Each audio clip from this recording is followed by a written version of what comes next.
দেবী নাকি?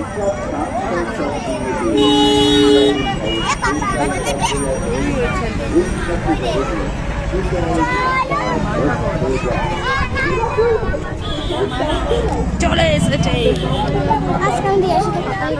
কেন? শুভ দুপুর বন্ধুরা, দেখো মাম্মামের আজকে কি শেষ হলো? পরীক্ষা, তাই তো? খুশি তো? ভীষণ খুশি, মামামের আজকে পরীক্ষা শেষ। মামা আজকে বিশাল বড় একটা রাজকার্য করে উঠেছে, তাই তো?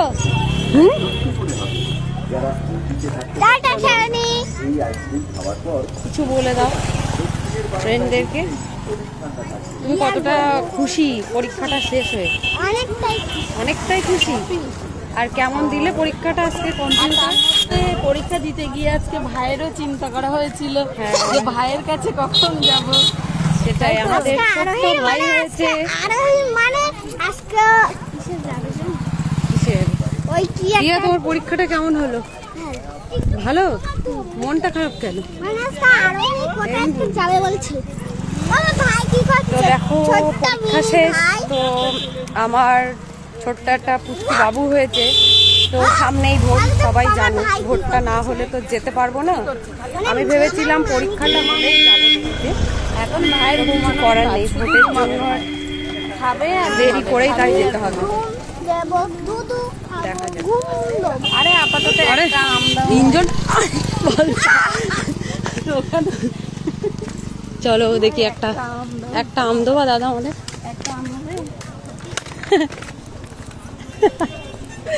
একটা আম দেবা দাদা আমাদের? দেখেছি আমরা ছিলাম, দিল না।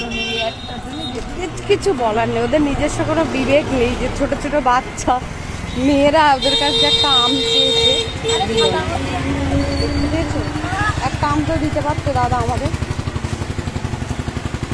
আসলে আমরা আসতে বলেছি। তো চলো, কারা কারা ভোট দিচ্ছ কমেন্ট বক্সে জানিও। খুব রোদ্দুর এখন, ভীষণ রোদ্দুর, দেখো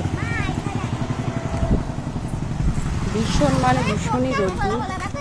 আমি অনেক দিনই ভিডিও করছি না, কারণ অনেক রকম আছে, তার জন্য করছি না। যাই হোক, অত কিছু বলে লাভ নেই, ফাও কথা। ভীষণই রোদ্দুর, ভীষণ মানে এত গরম। মানুষ, আমরা যখন আরো ছোট ছিলাম তখন কিন্তু এত গরম ছিল না, ঠিক আছে? এত গরম ছিল না, এত ঠান্ডাও ছিল না। দিনকে দিন যত মানে বয়স হচ্ছে তত যেন গরমের ভাগটা বেশি হচ্ছে, শীতের ভাগটাও বেশি হচ্ছে। কারণ আগেকার দিনে আমরা অনেক ফ্যান ছাড়াই বড় হয়েছি বলতে গেলে চলে।